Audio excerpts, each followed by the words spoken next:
Good evening and welcome. We're going to call our meeting to order for the Board of Zoning Adjustment meeting for Tuesday, December 17th. My name is Scott Wagner, I'm a Commissioner and Chair of the committee. Mr. Jones, if you do roll call. Scott Wagner. John Carpenter. Joanne Lawson. Thank you. The next item on our agenda is the approval of the June 25th, 2024, August 27th, 2024 meeting minutes. Sorry, thank you. Meeting minutes for, just go ahead and repeat it, for June 25th and August 27th. They have been provided and read by the committee. Is there a motion to accept them? I make a motion we accept the minutes for June 25th, August 27th. And I will second that motion. So it has been moved and seconded to approve the June 25th, 2024 and August 27th, 2024 meeting minutes. Is there any discussion on that motion? Seeing none, all in favor signify by saying aye. Aye. Opposed? I'm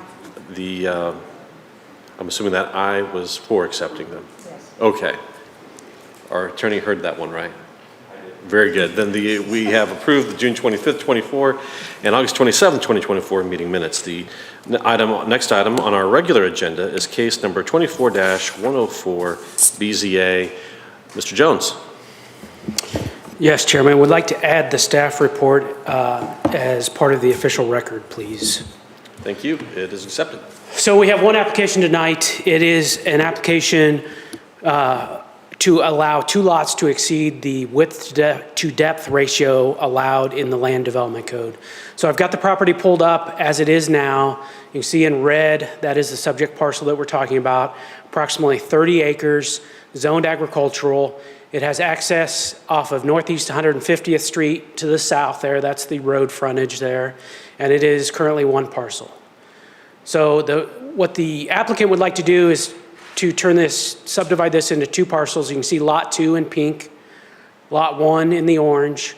Lot 1 would be roughly 11 acres. It would have to be rezoned and go to R1 zoning because that's our standard for greater than 10 but less than 20. Lot 2 would be able to be zoned agricultural because it's greater than 20. Again, it has access off of 150th Street. And what we're talking about today is width to depth. So those arrows are indicating how the depth is measured on a lot. It's measured from the midpoint of the frontage to the midpoint of the rear property line. So it's not always a straight line. And in this case, the top number, both lots are roughly 1,304 feet deep. And you see the maximum there. The max is 1,200 feet because it has 300 feet of road frontage. The other one has slightly more road frontage, so the max is 1,246. Again, there is the road frontage. That's the only road frontage either lot has. So they are requesting a variance to section 151-8.4A, which reads the width to depth ratio of any lot shall not exceed 1:4. The only exception to that would be obviously a cul-de-sac. You don't have to meet that width to depth ratio with a cul-de-sac because generally you don't have that much road frontage. With all of our cases, when we meet, we talk about these 4 criteria. It is the burden of proof for the applicant to show how they have addressed and met these 4 criteria. The entire criteria were provided in the packet that was sent to the board.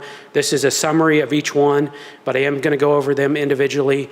The first criteria talks about conditions, arises from conditions that are unique to the subject property, not ordinarily found in the same zoning district, and not be a result of the owner's intentional actions. The second criteria is the granting of the variance will not be contrary to the public interest or adversely affect the rights of adjacent property owners. And then the third criteria is that if the variance isn't granted, it would constitute a practical difficulty upon the property owner. And the fourth criteria is that it not affect the public health, safety, or general welfare, nor destroy the intent of the comp plan. Now, as the board members know, we are in the process of adopting the new comprehensive plan. Staff does not have concern that this would destroy either the existing or the new comp plan. However, if there isn't something unique about the subject property, we would have concerns that this could set a precedent for other applications to be submitted to exceed the depth on a property. So we may need to revisit that section of code if that's the route we go. We'd like showing you the surrounding area with every project that we have. Here is the subject parcel. A couple landmarks in the area, that's Trist Falls to the north, that butts on 92 Highway. That's Rocky Hollow Park to the south. So this property is just south of 92 Highway, and that is Excelsior Springs city limits. And this property is right at a mile from those city limits. You can see there's anything that's in, and I'll try to draw here real quick. Anything that's in this light color is ag zoning, so there is still some large lot agricultural zone land. And then these yellow and orange lots, those are mainly 3 to 5 acre lots. Some of them will be 5 to 10, but most of those subdivisions were done in the 70s. But there is some residential zoning in that area as well. Some additional information, we went through our public notice requirements, sent a total of 32 letters.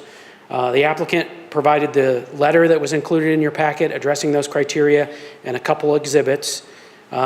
Staff did research on this section of code. The 1-to-4 ratio first shows up in the 1972 code, and it's been in the code since then. And then Shane did the research on the previous cases. Since 2010, we've received 8 requests for width to depth variances, and 6 of those 8 have been approved. We received some phone calls from neighbors, but nobody expressed opposition to this point. I want the commission to be aware that the lot is dividable without variances, and the lot width is measured at the building line. And the reason I bring that one up, I want to address a couple things that the applicant submitted. In the applicant's letter, it was stated that, I think it came from the surveyor, stated that they've used the average or median lot width successfully in cases before, but the county's code is very specific that the lot width is measured at the building line. So, and I trace that back at least to the 2000 code, so it's been that way since the 2000 code. So we have not used that median or average lot width to measure a lot. And then, as I stated, the lot is able to be subdivided without variances. So staff believes this one of the reasons this rule's in place is to help orderly subdivide, create uniform lots, and then also not have driveways every few hundred feet on a county road. So this is the area that we're talking about. This is the subject parcel that we're talking about. And just for comparison, just to give you an idea, if this area would get divided out similar to how it's been divided with these lots that basically have the minimum frontage and barely do not exceed that 1-to-4 ratio. So even if they meet all of the requirements, you end up with lots like that. And in this situation, the only lots that would not meet the 1-to-4 ratio are the 2 lots we're talking about tonight, and this one lot here that kind of has the same situation that I'm sure the applicant's going to talk about, has these 1-acre lots that were subdivided years and years ago. I traced this deed back to 1970, so it was done years and years ago. But on this roughly half-mile stretch of road, in this case, if this ever did subdivide this way, you'd end up with 17 driveways on that half-mile stretch of road. And that's with most of the lots meeting that 1-to-4 ratio and the lot width. So you can imagine what that could look like if we don't meet the lot width or allow them to have a greater than 1-to-4 ratio. So just something to think about. The applicant is present. I would be happy to answer any questions. I know the applicant wants to express how they feel they meet the criteria as well. Questions for Mr. Jones? I have one for him. Okay. So- Is it for Mr. Jones or for Mr. Jones. Okay, go for it. I'm sorry. The Mr. Jones. The Mr. Jones. So right now, does the person who is asking for this variance, do they live on the land? They own the land, and that would be a better Oh, okay, question okay. They don't to. have a house on the land right now? There is a house, so lot one on the screen Oh, okay. has a house. I Okay. don't know if they live in it or not. Okay. Now, and then, right now, if they wanted to divide it that way, there's not road frontage, other than they'd have to give a grant, a driveway coming from the back through their land. They'd have to grant an access easement. So Yeah. I think the applicant will probably talk about this, but this is, right there, that's the septic lagoon for the existing house, which sits right there. So Well, I think, it's not showing up when you do that. I just didn't draw very well. That's can you see that there? Oh, let me hit that. No, hold on. There you go. There you go. So the lagoon is, Okay. lagoon's right there, the house is right there. Okay. So I think that limits them a little bit, but it could be divided, if this is gonna work. It could be divided something like that with 20 acres in the back and an access easement to the back lot. The code does allow that. So that's why I said in my report that it could be divided and not need the variances. Now, And- that has its own issues because I'm not a huge fan of the access easements. They become issues, but that technically does meet the county's code. Right now, the way that it stands, the requests they've made, it fits, other than the width to length, it fits our comprehensive plan, right? The current comprehensive plan, yes. Okay. Were they to try to divide it further, would it still meet requirements for our comprehensive plan?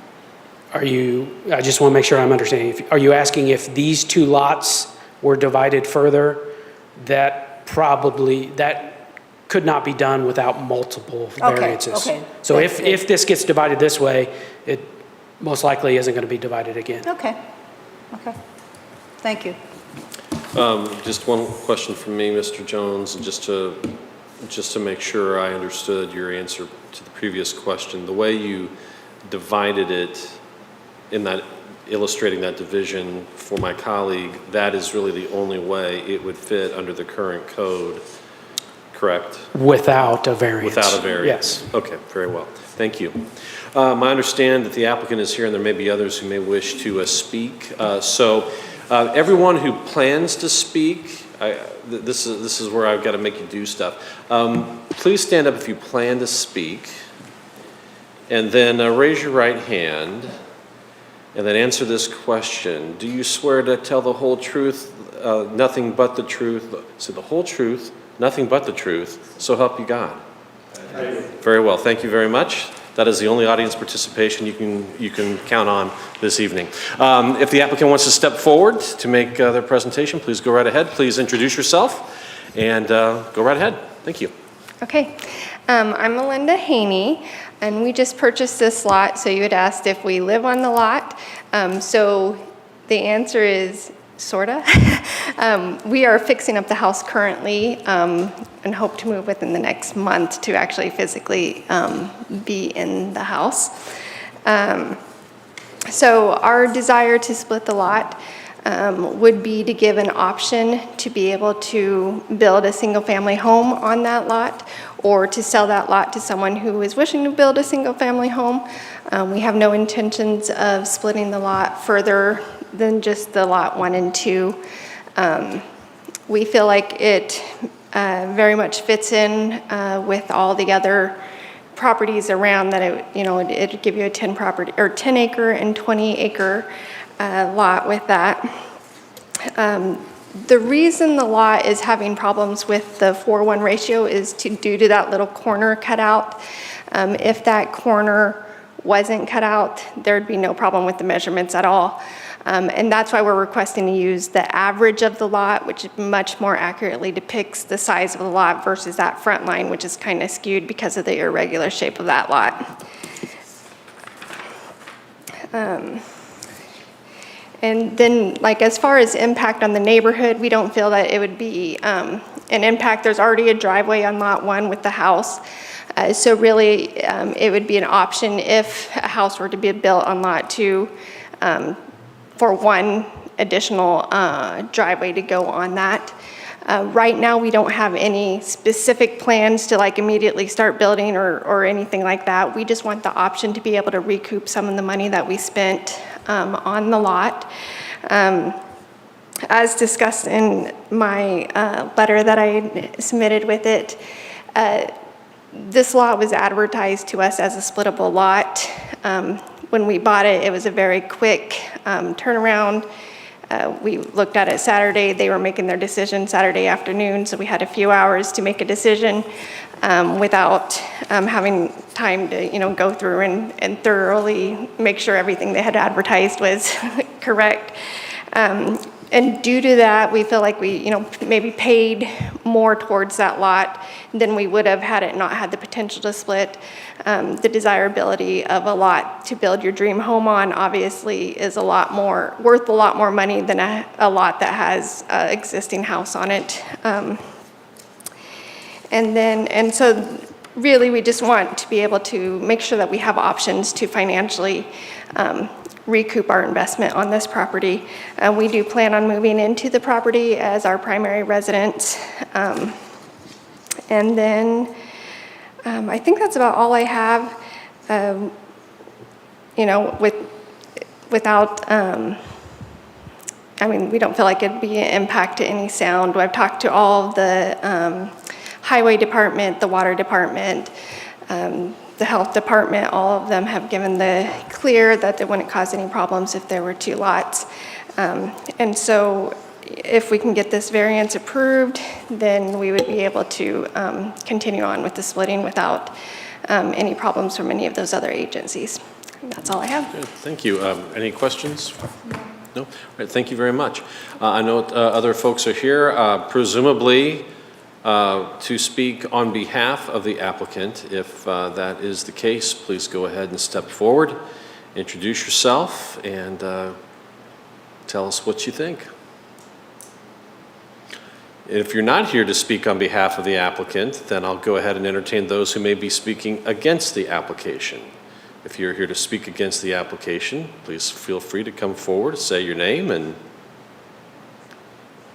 okay, well, I swore a bunch of you in, so I'm assuming that one of you would like to speak. So come on forward and tell me if you want to speak for or against, and give me your name and go for it.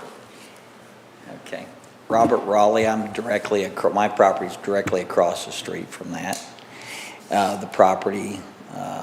And my concerns are, you were saying that you guys just want to divide it up to possibly build your dream home on it, lot two. I understand that.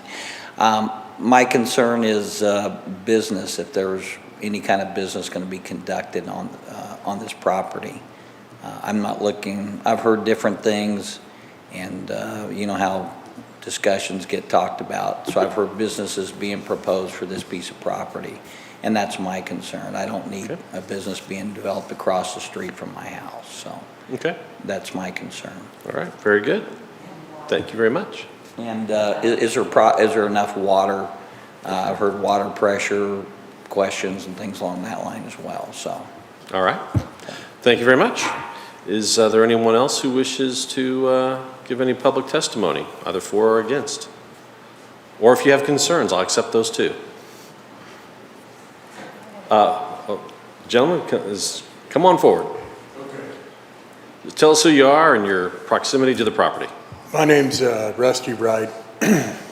My south border of my property meets the north border of theirs. Gotcha. We're all neighbors, and I don't want to tell anybody what to do with their land. I was concerned. I would like to see an access back to my property that meets there. So depending on which way they're going to separate that, if there's going to be an access drive put in there, I would really like for it to access my property as well. Okay. That way I could get to my property from either side. Right now I'm coming off 92 highway, and that's not really convenient, but that's what it was when I bought it, so that's what I deal with. Gotcha. So previously, with prior ownership, you were able to access the back of your property through the back? No. No, it's just, I thought, my understanding was that that property was always gonna be that one lot. I see. That it was a 300 feet road frontage, and that was the minimum that was gonna be allowed. Again, they're my neighbors now, I'm not gonna tell them what they can and can't do. But depending on how that lot is separated with the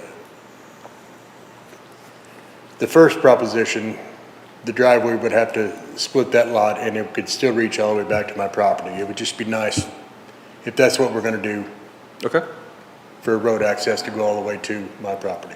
gotcha. Thank you. I've got a question Yeah. for you. So are you that way from their property? Where are you? Oh, that's good. Where are you? You see that red, Yeah? all right, mine's that skinny 10-acre piece right above it. Between Lion Acres and Yeah, Watkins Ridge? Okay, Wait a gotcha. minute. That one. Oh, okay. And you front on what road? What road is 92 your access? highway, 92 highway. Oh, okay. Yeah, I know right where you are. Okay. All right. That's the right one, right?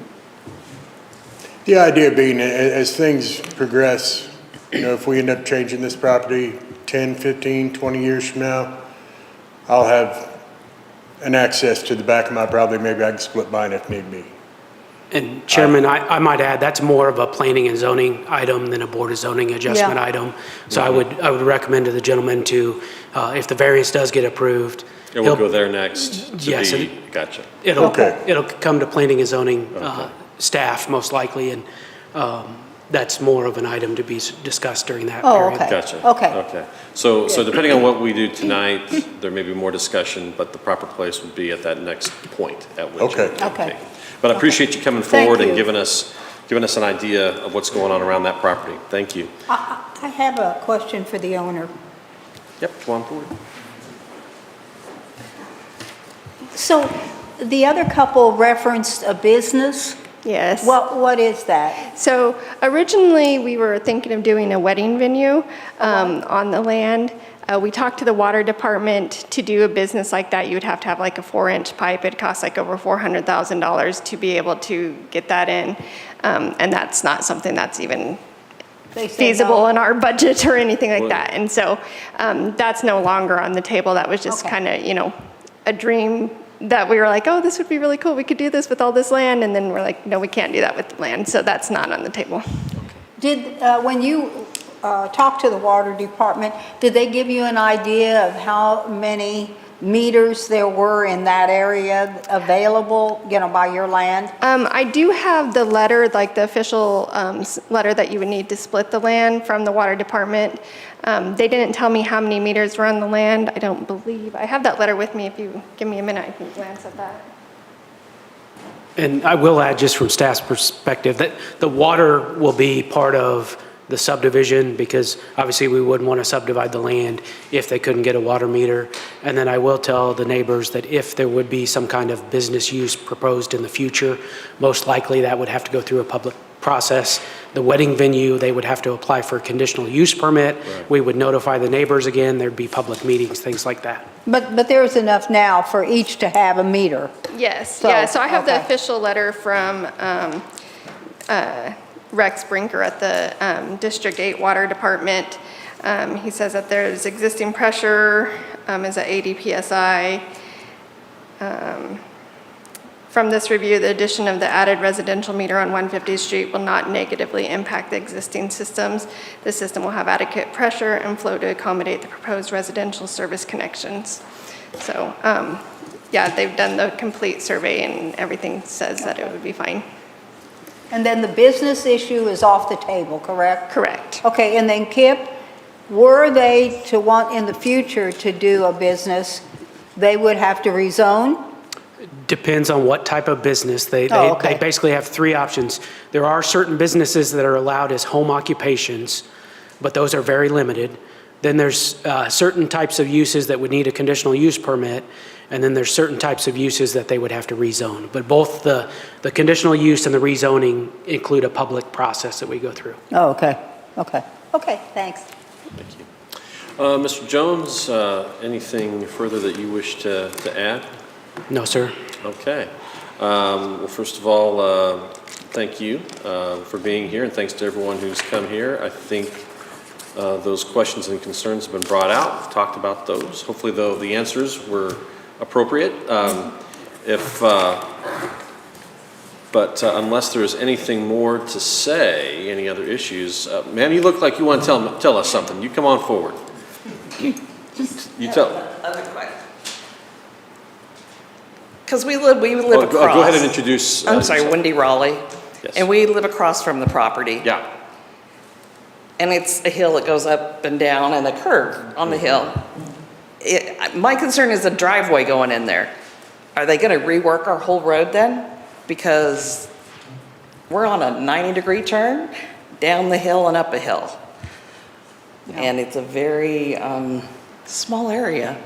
And I'm just wondering, is there going to be, are they going to rework the road? Is there something that's going to be done to our road? Well, the rhetorical question's answer, I think, is I would find it hard to anticipate the reworking of the road.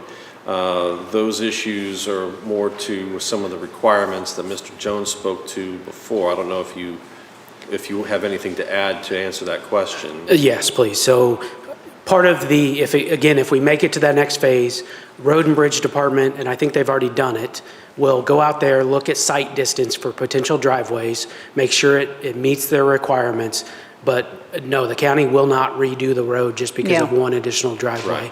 But they will be included in the review to make sure there is a safe access for that lot. If there's not, then we wouldn't subdivide it. And I would add that the lot split alone wouldn't necessarily, or at least from our point of view, doesn't necessarily cause us to have a question. It is, the main issue is the relationship,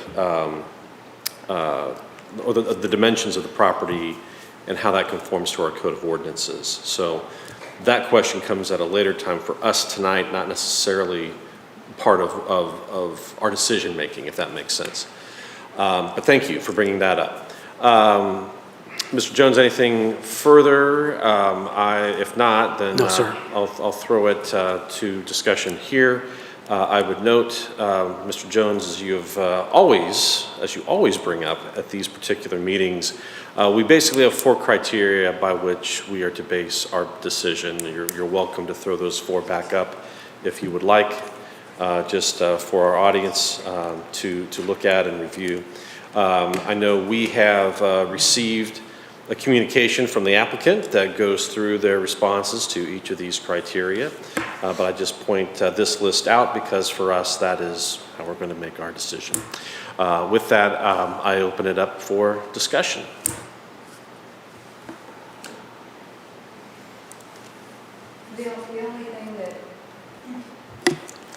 The only one of those that would give me pause here is the granting of the variance will not be contrary to public interest or adversely affect the rights of adjacent property owners.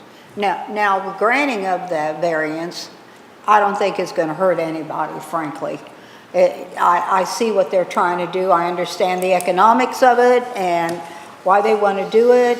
You know, if the land is divided into 2 pieces, I don't have a problem. I would have a little bit of concern about the road safety, I guess. That would be a little bit of a concern. And maybe we put something up that says driveways or something, you know, to make people, not that that always makes people sit up and take notice, but at least do something to kind of keep that a little bit safer. But other than that, I really don't have a negative about this. And you know, for myself, I would say that I would vote yes. Okay. Well, I'll just throw out a couple of comments and see if Mr. Jones has anything else, and then we can get to a motion. Obviously, I think the first one on here has been at least somewhat of an issue or contention based on how one measures. That was brought up by the applicant, and of course brought up by Mr. Jones as well. It does strike me that, you know, we've had these sorts of issues before in front of this body where sometimes it's topography that causes the uniqueness. In this case, I look at this somewhat as to the actual property line itself. If everything's okay, if you didn't have that kind of weird triangular piece go out, then it strikes me that, well, that is kind of unavoidable. You buy the property, it's got, thank you, it has this this kind of weird outcropping as you go further up the property, which can be the result of a lot of different things. And so, you know, I look to others to tell me if that can be a point of uniqueness, and if no one can tell me, then I guess I'll come to my own conclusion on that. But considering that the extension beyond the max is, you know, in one case 100 feet, in the other about 50, it appears, you know, unless you want to start slicing off little pieces of property for no good purpose, I'm not sure there's anything that the applicant can do about that. No. Having said that, having said that, I tend to think that first particular issue has been satisfied, at least to my satisfaction. Obviously, some of the other issues that have been brought up either require other issues to be satisfied by other bodies besides our own. So I at least feel that some of those issues that have been brought up, and they're all very appropriate issues, seem to have an answer to them at some point. And it also seems that granting the variance doesn't necessarily guarantee that these go for sale, although perhaps it is hopeful that they do. I understand that. But at least from my perspective, the criteria has, in my opinion, has been reached satisfactorily. Mr. Jones, I don't know how you wish to respond to what you've heard. Sometimes you don't even want to say what you know, and that's okay too. No, our policy has been we don't make recommendations on variance cases. Right. So we present the report, show you the criteria, Yep. give you the summary, and if you feel the criteria have been addressed, then the variance should be approved. Very well. I do also want to address something that has happened within this committee before, where we have made decisions on variances that have prompted ordinances to come forward for the rest of the body to discuss. I'm not necessarily thinking this is one of those cases, but I may be looking at this wrong. But I do at least want to put that out there if there is an opinion that moving forward today somehow creates a precedent that we need to respond in another fashion. No, I think you've expressed how the board feels it's unique. That's sufficient for staff. I will say that we will revisit this section of code when we do the complete land development code revision. So it will be a topic of discussion at that point and could be changed, but I don't think this one case prompts that. Okay, very well. I don't like creating precedent, and so I'm glad, I just assume avoid that if we can. You shouldn't be in politics then. Well, some days I wonder. At any rate, one final comment, and this is just a general comment, not necessarily directed at anyone, but it is a frustration that I have when it comes to issues like these. When those in the real estate community tell people, hey, this is a splittable lot. They don't bother to tell you, well, this is what you would have to do it, because their look, at least in my experience, is very superficial, and they sometimes, and I won't say it happened here, although it's dangerously close, they will tell you whatever they would think they need to tell you to sell. That's right. Yeah. And then folks end up having to go through processes like this one. Yep. And in the first time I heard that, and I'm pretty sure it won't be the last, but I at least have to express that sentiment. Okay, enough of my pontificating. Is there any further discussion? No. And if not, is there a motion? Yes, I make, let's see, I do need to say this properly here. Okay, so I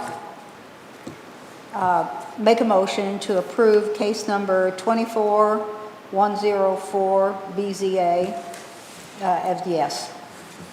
It has been a motion, or I will second it. It has been motioned and seconded that case number 24-104 BZA be approved with box marked approval. Is there any further discussion? And is that a satisfactory motion? Okay. Yes. If that is the case, if there's no further discussion, all in favor signify by saying aye. Aye. Aye. Opposed? The motion passes. Congratulations. I wish you great success. And with your neighbors here, I always ask that you be a good neighbor as well. And I expect them to be the same. Very well. Mr. Jones, is there any other business or any comments? Yes, just want to remind the board that our first meeting next year, we will elect a chair and vice chair. So you could get back at John for not showing up tonight, if you wish. And then where staff would like to, I know we provided you a little bit of literature about variance requests and some cases across the country, but we're considering if the board would like to have kind of an informational meeting, kind of maybe have legal there, go over some of the legal aspects of the BZA board and allow you to ask questions as well. So if you can get with me individually and let me know if that's something you'd be interested in. Obviously, we'd still public notice it and all that good stuff, and the public could attend if they chose to. But I think it's always good to give you some cases and discuss when a variance should be or should not be approved. No, I think that is always good. And considering that we do not meet very often, any reminders about those processes are good ones. I would note that since our colleague has had to miss a couple of these, I think it is important for us to revisit whether he can or wants to continue, in which case then we would need to find another one of our colleagues, in which case that sort of discussion would be helpful for that person, if that is indeed the road we have to go down. Any further business, any business? The only thing I would say, I'd really welcome that kind of interaction because these variances, you know, sometimes are out in left field, and the more information I feel like I can have, the better decision-making I can do. So, Then we will make it happen. yeah, I appreciate it very much. All right, very well. Well, that concludes our business for this evening. Seeing none, we are adjourned.